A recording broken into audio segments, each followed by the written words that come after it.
Bonjour à tous, dans cette nouvelle vidéo, je vais vous expliquer en détail comment est-ce qu'on fait pour se déclarer, pour optimiser sa fiscalité lorsqu'on est freelance indépendant et qu'on souhaite se lancer dans la création et la vente de site internet. Je vais vous détailler exactement étape par étape les process pour se déclarer, pour ensuite déclarer les revenus qu'on va réussir à faire et ensuite tout ce qui va tourner autour de la fiscalité, l'optimisation et la gestion de son entreprise. À de suite sur mon ordinateur pour vous expliquer ça en détail.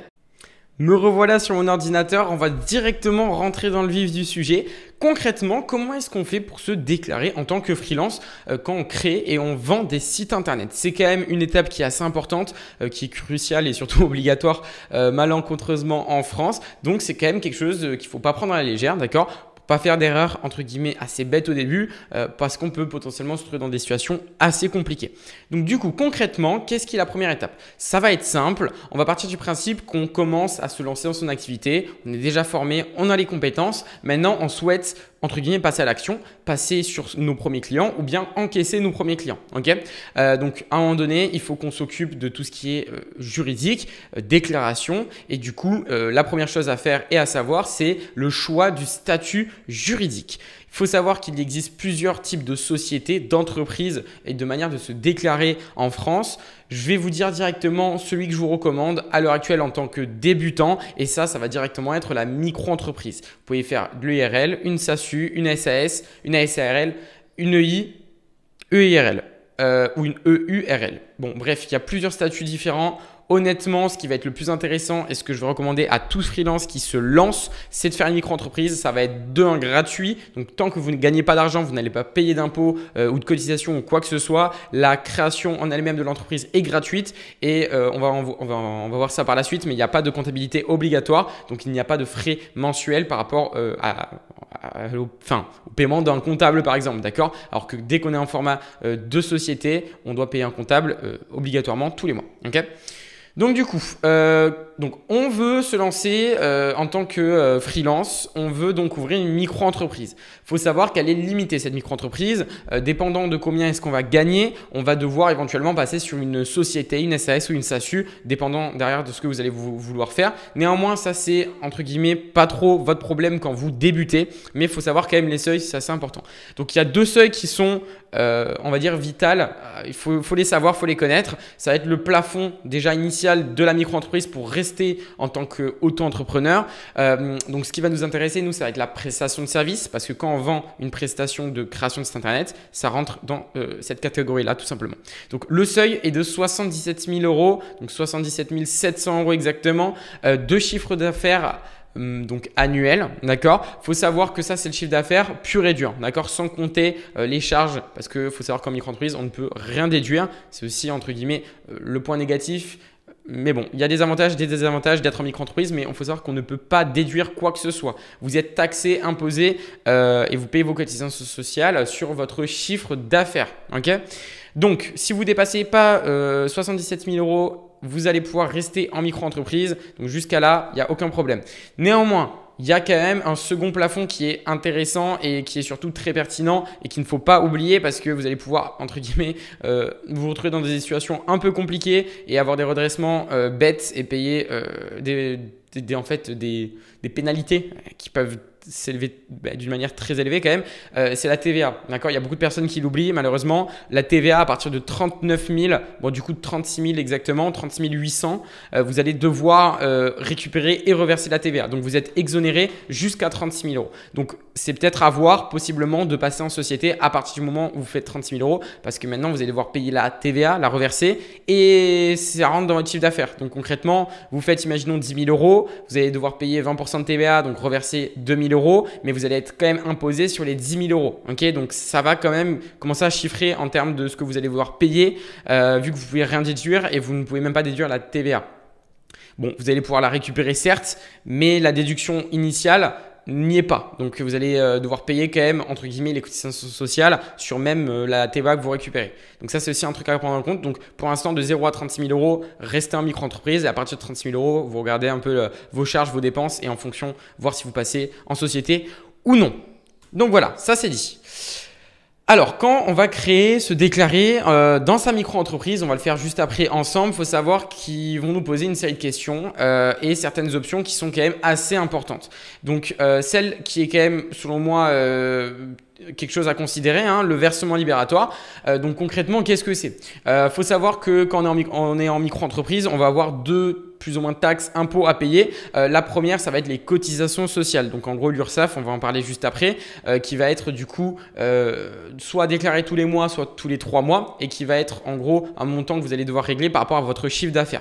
Donc là, le versement libératoire, c'est directement relié à l'impôt sur le revenu qu'on paye et qu'on déclare donc l'année plus 1. Donc c'est-à-dire que cette année, en 2024, j'ai déclaré mes revenus de 2023 et j'ai payé l'impôt sur le revenu de 2023. Il faut savoir que ça, c'est le barème progressif de l'impôt sur le revenu pour tout Français, peu importe ce que vous faites. Donc de 0, alors c'est des paliers, hein, donc je vais vous expliquer comment ça fonctionne. De 0 à 11 000 euros, vous payez 0% d'impôt. D'accord? De 11 000 à 28 000 euros, vous payez 11%. Donc c'est-à-dire que si vous faites, je sais pas, 28 000 euros, vous allez payer 0%, donc de 0 à 11 000 euros. Sur ces 28 000, vous allez payer 0%. Vous allez payer 11% que de la somme entre 11 000 et 28 000. Donc là, en l'occurrence, ça fait 17 000 euros. Donc vous allez payer 11% de 17 000 euros. D'accord? Donc les 11 premiers 1000 euros vont être imposés à 0%. Je ne sais pas si vous comprenez. Et c'est le même fonctionnement pour du coup les autres barèmes. Donc de 28 à 82 000 et ensuite de 82 à 177 et ensuite plus. Enfin bref, ça c'est on va dire le barème progressif. Si vous optez pas pour le versement libératoire, vous allez être imposé sur ce procédé, sur ce process tout simplement. Donc moi ce que je vous conseille honnêtement avec le versement libératoire en prestation de service, je crois que c'est 1,7% qui se rajoute à chaque déclaration des cotisations sociales. Donc vous allez payer en même temps que l'URSSAF, donc les cotisations sociales que vous payez soit tous les mois, soit tous les 3 mois, vous allez payer le versement libératoire. Finalement, vous allez payer en avance l'impôt sur le revenu. Donc au moment de déclarer donc l'année d'après vos revenus, vous allez cocher que vous avez opté pour le versement libératoire et donc vous n'allez rien avoir besoin de payer parce que vous l'avez déjà payé théoriquement en avance. Donc ça va accumuler plus ou moins aux alentours des 13-14% cumulés vu que vous payez 1,7% à peu près de plus à chaque déclaration. Donc j'ai envie de vous dire, c'est intéressant à partir du moment où vous faites un peu plus de 28 000 euros. Okay, en dessous de 28 000 euros, c'est plus intéressant d'être imposé sur le barème progressif. Donc n'optez pas pour le versement libératoire. Si vous prévoyez de faire plus de 30 000 euros, imaginons, dans l'année, là optez pour le versement libératoire. Deux avantages s'offrent à ça. Déjà de 1, vous allez payer moins d'impôts, d'accord? Donc ça, c'est l'objectif. Au-delà de ça, moi, je ne vais pas vous mentir, je préfère même payer plus, même si ce n'est pas énormément, avec le versement libératoire que de me préoccuper en fait de l'impôt sur le revenu l'année d'après. Donc prévoir qu'il va falloir que je paye l'impôt sur le revenu l'année d'après. Donc c'est entre guillemets une gestion simplifiée aussi. Vous payez tout d'un coup en même temps à chaque déclaration et il n'y a pas de prise de tête l'année d'après. C'est à vous de voir, vous décidez. C'est un cas personnel, j'ai envie de vous dire. Du coup, pour le taux de versement libératoire, prestation de service, comme je vous l'ai dit, donc c'est 1,7%. Il faut savoir que vous êtes imposé donc en termes de cotisation sociale, ce que vous allez devoir payer comme donc à l'URSSAF tous les mois ou tous les 3 mois, ça va être 22%. Donc ça, c'est sur une base initiale en fait d'imposition des cotisations sociales. Ok, donc faut savoir que vous pouvez déclarer, comme je vous l'ai répété plusieurs fois déjà, soit tous les mois, soit tous les 3 mois. C'est à vous de décider. Ok, moi je vous conseille quand même de déclarer tous les mois, comme ça au moins votre comptabilité, du moins vos déclarations sont concises et vous allez pouvoir anticiper directement tous les cotisations sociales que vous allez devoir payer. Comme ça au moins chaque fin de mois, vous faites le récap, le bilan et vous calculez combien il vous reste à la fin du mois, post-impôt, etc.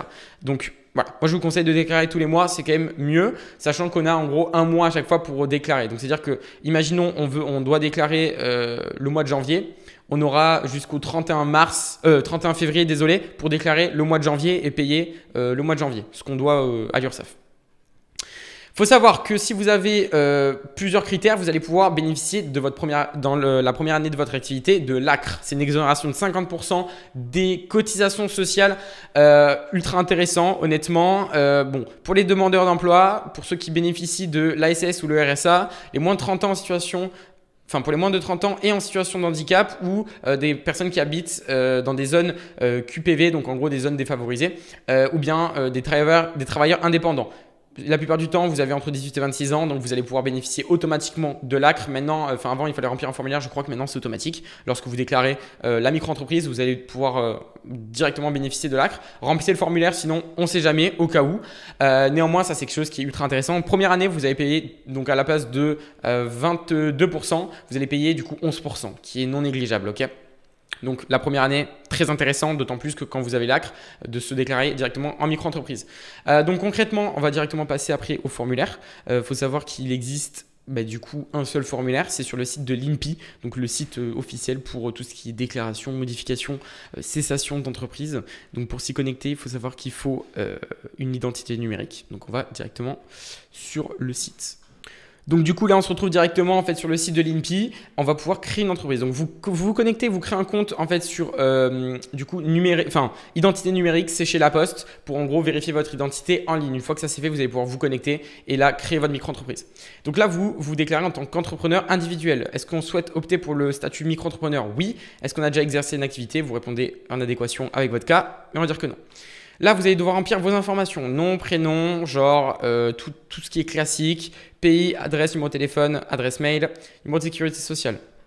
Une fois que ça c'est fait, le déclarant a-t-il recours à une société de domiciliation? Non. Vous utilisez votre adresse personnelle si c'est le cas, du coup vous dites non. Si vous utilisez une adresse professionnelle, donc une société de domiciliation, vous dites oui. Donc ensuite, contrat à l'appui. Est-ce qu'un contrat à l'appui a été conclu? Vous dites non. Composition. Là, vous allez ajouter un représentant, donc vous, et entre guillemets, votre lieu de travail qui est donc chez vous théoriquement. Donc du coup, ici, on va dire, s'agit-il d'une déclaration de renonciation à l'incessibilité sur la résidence principale? Vous dites non, très important. Autre résidence, on s'en fiche. Établissement. Là, vous allez mettre le nom, si c'est un établissement professionnel ou non. Si vous êtes votre établissement principal, c'est votre adresse, vous laissez ça, vous remplissez pas, on s'en fiche. Donc, vous mettez l'adresse, présence de salarié, donc non. Ensuite, activité, donc là, ça va être important. Vous allez ajouter une activité. Est-ce que c'est vous pouvez avoir plusieurs activités, il faut le savoir. Donc, est-ce que c'est l'activité principale? Oui. Date de début d'activité, vous mettez la date du début, donc vous avez commencé à encaisser. L'activité est-elle exercée de manière ambulante? Donc on met non. Donc exercice d'activité, on dit que c'est permanent. Et là, on va détailler exactement ce qu'on fait. Donc création de site internet. Donc là, activité de service et je crois que c'est la création de portail. Alors attendez, il faut que je service d'information. Voilà, exploitation de portail internet, c'est ça. Donc type d'origine, création d'entreprise. Et ensuite, vous appliquez. Et là, vous avez déjà une première activité. Si vous avez une seconde activité, vous pouvez aussi la déclarer. Donc, je ne sais pas si vous proposez de la génération de leads ou des choses comme ça. Vous pouvez mettre le nom de domaine, ça c'est optionnel. Option fiscale, là, donc par rapport à votre situation et vos objectifs, vous optez oui ou non pour le versement libératoire. Pièce jointe, qu'est-ce que vous avez besoin pour finalement déclarer votre entreprise? C'est assez simple. Faut faire, donc là, tout ce qui est obligatoire, c'est où il y a la petite étoile, ok? Une attestation sur l'honneur, de la non-condamnation, etc. Ça, c'est simple. Vous prenez une feuille de papier, j'atteste sur l'honneur que je suis… j'atteste sur l'honneur de la non-condamnation et là tu copies en fait exactement ce qui est écrit là, tu signes, tu dates et là tu mets tu prends une photo, tu mets la photo ici. Là tu vas mettre, bon ça dépend exactement de où tu habites, mais en gros quelque chose qui va prouver que tu habites là où tu habites, enfin tu travailles là où tu habites. Donc ils vont te donner une liste de qu'est-ce que tu peux montrer, mais je pense que c'est un peu comme un justificatif de domicile, donc facture d'électricité, d'eau, d'abonnement à internet par exemple. Déclaration sur l'honneur de la non-condamnation, exactement la même chose, je déclare sur l'honneur et là tu copies ce qu'ils mettent, donc tu dates et tu signes. Donc ça, pas obligatoire et c'est bon. Concrètement, voilà, vous avez 3 trucs obligatoires, 2 papiers où vous signez, vous écrivez ce qu'il y a à écrire et vous signez, et un justificatif de domicile. Normalement, ils vont te demander aussi un justificatif d'identité, donc pièce d'identité. Et donc là, observation, on s'en fiche, ça on coche. Enfin, où on décoche, ça dépend si on veut que nos informations soient libres et publiques sur le répertoire Sirène ou non. Bon, ça ne change pas grand-chose. Et là, pareil, vous dites non, comme ça, vous n'êtes pas démarché. Type de destinataire, vous mettez l'entreprise, l'adresse et ensuite récapitulatif. Et ensuite, vous envoyez. et concrètement, c'est fini. Ok, là, vous avez déjà envoyé la formalité. Normalement, s'il y a des erreurs, ça va être analysé du coup par la chambre des commerces de votre région. S'il y a des erreurs, ils vont vous demander de le changer. Ils vont dire exactement qu'est-ce qui ne va pas. Vous modifiez si jamais vous avez fait une erreur sur un point. Et ensuite, vous le renvoyez. En 48 heures d'habitude, c'est validé. Vous recevrez ensuite par la poste directement votre cabis et vous avez votre numéro de sirène. Il n'y a plus qu'après à taper votre nom et votre prénom sur Internet. Vous allez vous retrouver sur Papers par exemple. Donc, quand on tape James Dumaine, vous allez retrouver directement par exemple Papers, c'est ça. Et là, vous avez toutes les informations sur votre société. Ok, c'est aussi simple que ça, les gars. Donc, pour revenir sur Miro, donc une fois que tout ça c'est fait, vous avez votre micro-entreprise de déclarer.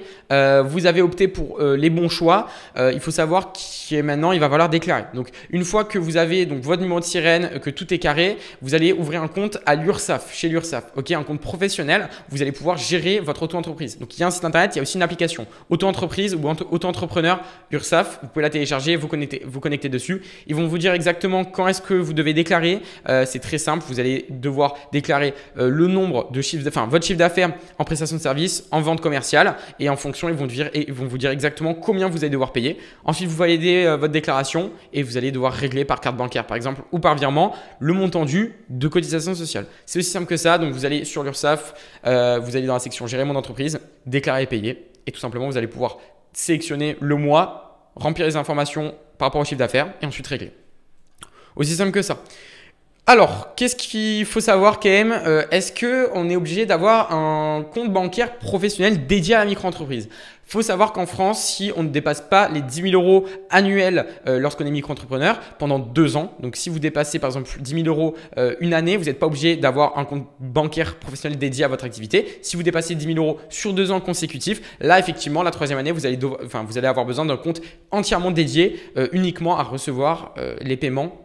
Imaginons de votre micro-entreprise. Okay, donc, moi, je vous conseille Revolut Business. C'est le compte bancaire que moi, personnellement, j'utilise. Il est très bien. Il marche très bien. C'est une banque en ligne, donc pas de galère. Pas besoin de justifier quoi que ce soit. C'est très simple. Pour moi, je vous le conseille. Ça ne coûte pas très cher, même gratuit, il me semble. Donc, concrètement, voilà. Assez simple au début. Vous pouvez utiliser votre compte perso, mais ouvrez un compte quand même pro sur Revolut Business. Pour l'organisation, c'est quand même vachement mieux. En termes de comptabilité, comment ça marche?